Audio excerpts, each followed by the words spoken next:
Agora vamos tratar de transformações, mudanças, fenômenos. Afinal de contas,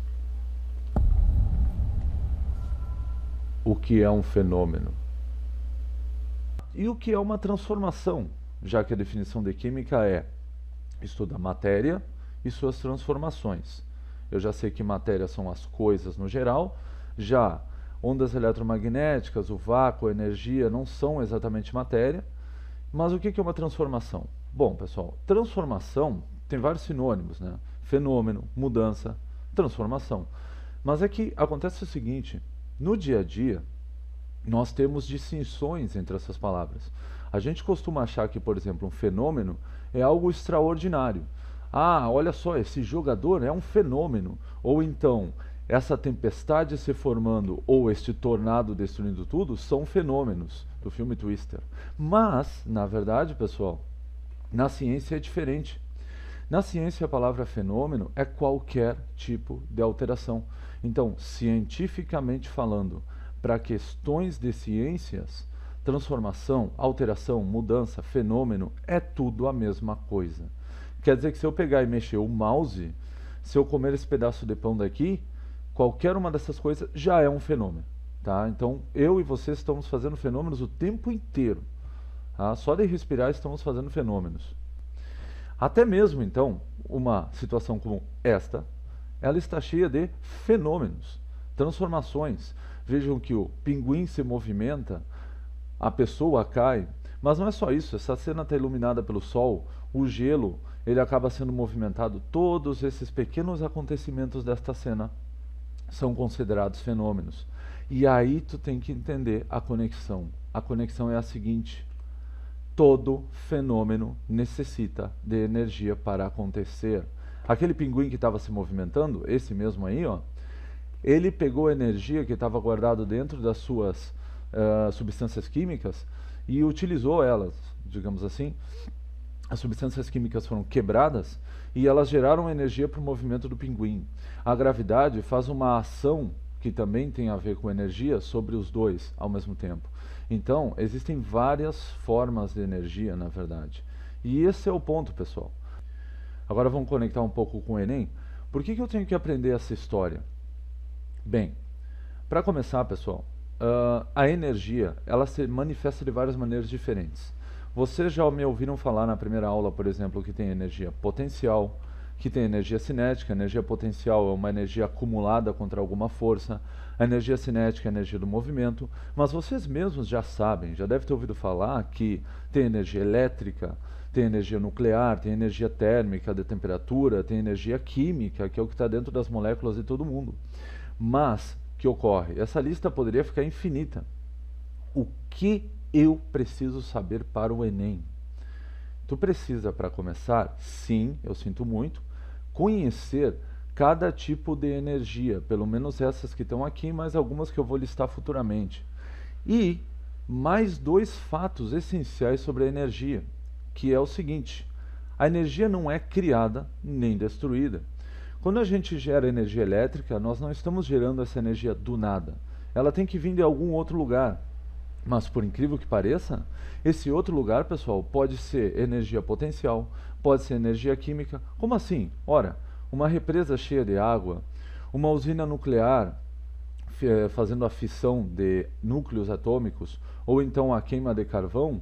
Cada um desses exemplos que eu dei, energia potencial e cinética, energia nuclear, energia química, são transformações. A gente está pegando a energia que estava num lugar e jogando em outro.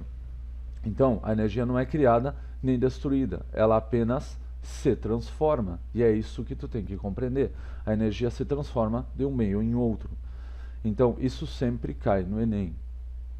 Nesta imagem, que não está lá de muito boa qualidade, vocês podem ver o seguinte, ver que tem várias fontes de energia. Aqui tu está vendo energia eólica sendo gerada, o vento move as turbinas eólicas, ao mesmo tempo tu vê alguma coisa sendo queimada, tu tem placas solares, mas também tu tem um milho ali, plantação de milho, que não só plantação de milho, mas a biomassa em si pode gerar energia, as marés, mas essencialmente, pessoal, tudo aqui se refere à transformação. O nosso problema essencial é o seguinte: o problema da humanidade é que Estamos crescendo em população, crescendo em necessidades de recursos, e para criar qualquer coisa eu preciso de energia. Eu preciso de energia para fazer o computador, para fazer pão. Aí está o problema. Da onde eu tiro essa energia? Ah, pode vir de qualquer lugar. Não é bem assim, porque primeiro, as nossas fontes de energia, algumas delas se esgotam e outras não. E além disso, o grande problema, que é foco em questões do Enem, é que quando a gente gera energia, nós causamos impactos. Esses impactos vão de todos os tipos, são de todos os tipos. Esgotamento de recursos, mas até impactos que podem ser tóxicos para a humanidade. Então o Enem quer muito que vocês entendam quais os tipos de energia que a gente pode gerar e desses tipos de energia, quais causam mais impactos e menos impactos. Então é por isso que a gente tem que entender tão bem isso aí. Mas não é apenas isso, pessoal. Numa questão de biologia isolada, vocês também vão usar o conceito de energia quando simplesmente estão se recombinando moléculas ou DNA ou RNA. Todo o tempo, o conceito de energia está relacionado com as áreas de ciências da natureza. Bom, mas então a energia está presente em tudo, mas de formas diferentes. É isso?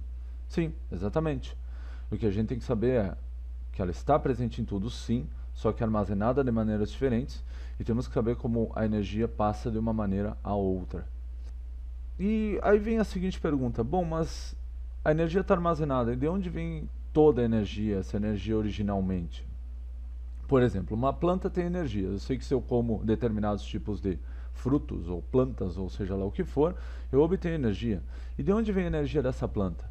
Aí é que está. Vamos fazer o seguinte, vamos dar uma olhada num primeiro exemplo de como o Enem lida com isso. Vamos então para uma questão do Enem de 2009. A fotossíntese é importante para a vida na Terra. Nos cloroplastos dos organismos fotossintetizantes, a energia solar é convertida em energia química que, juntamente com a água e gás carbônico, que é o CO2, é utilizada para a síntese de compostos orgânicos, os carboidratos. A fotossíntese é o único processo de importância biológica capaz de realizar essa conversão, a conversão da energia solar em energia química. Todos os organismos, incluindo os produtores, aproveitam a energia armazenada nos carboidratos para impulsionar os processos celulares, liberando CO2 para a atmosfera e água para as células por meio da respiração celular. Além disso, grande fração dos recursos energéticos do planeta, produzidos tanto no presente, biomassa, como nos tempos remotos, combustíveis fósseis, é resultado da atividade fotossintética. Pessoal, mais para frente, na próxima parte deste vídeo, eu vou explicar melhor o processo de fotossíntese e também, em detalhes, o que já foi cobrado no Enem desse processo. Porque apesar dele estar na biologia, ele tem muita química envolvida. Mas agora vamos entender em linhas gerais essa questão.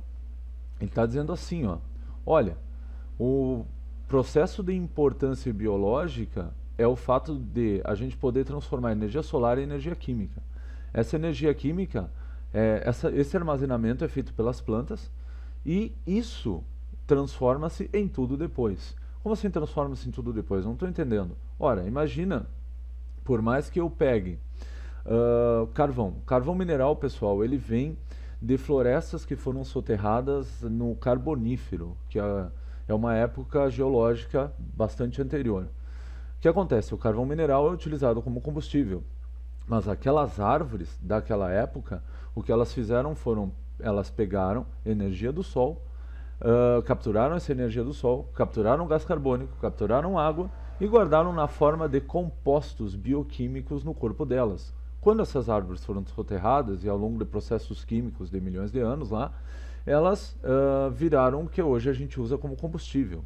Então o ponto que está aqui no final, além disso, grande fração dos recursos energéticos do planeta produzidos no presente, a biomassa é queimar óleo de origem vegetal e outras coisas assim, como em tempos remotos, combustível fóssil, petróleo, carvão, é tudo resultado da atividade fotossintética. Então vamos ver qual é a pergunta, o que eles querem.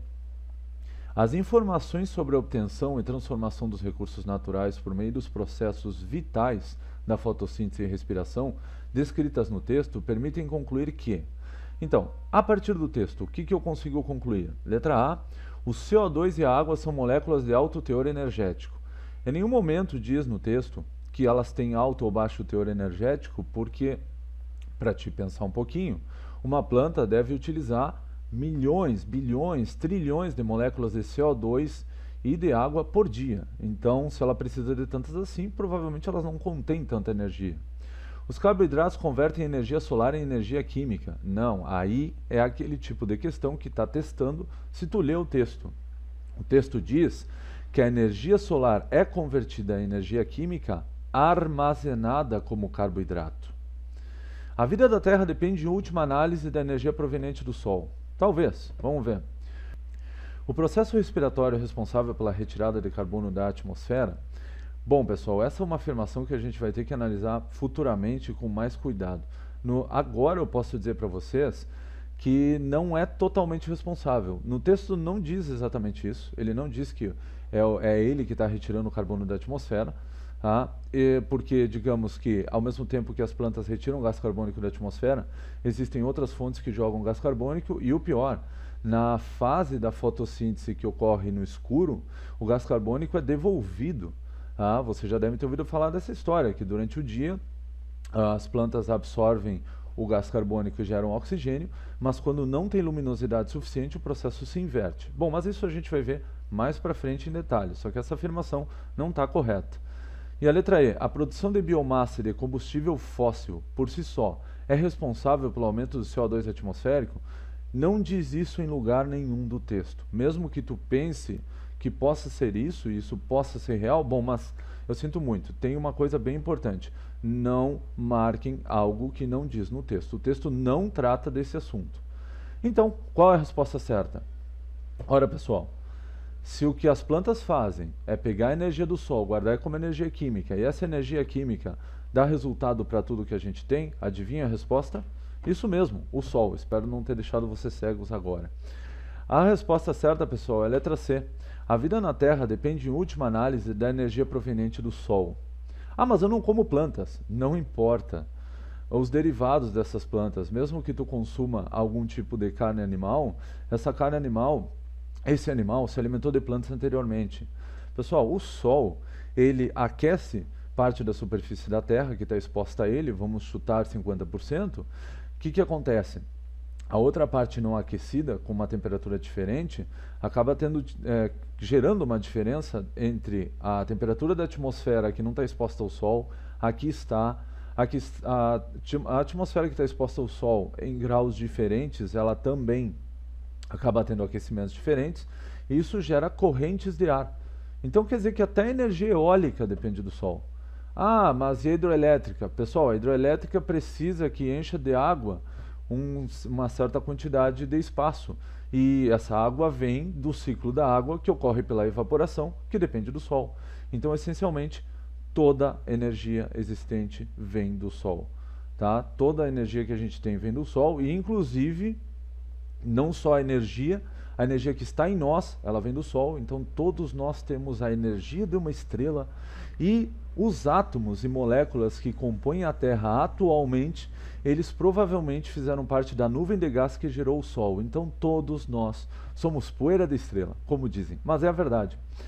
Bom, pessoal, então aqui a gente finaliza a primeira parte sobre energia.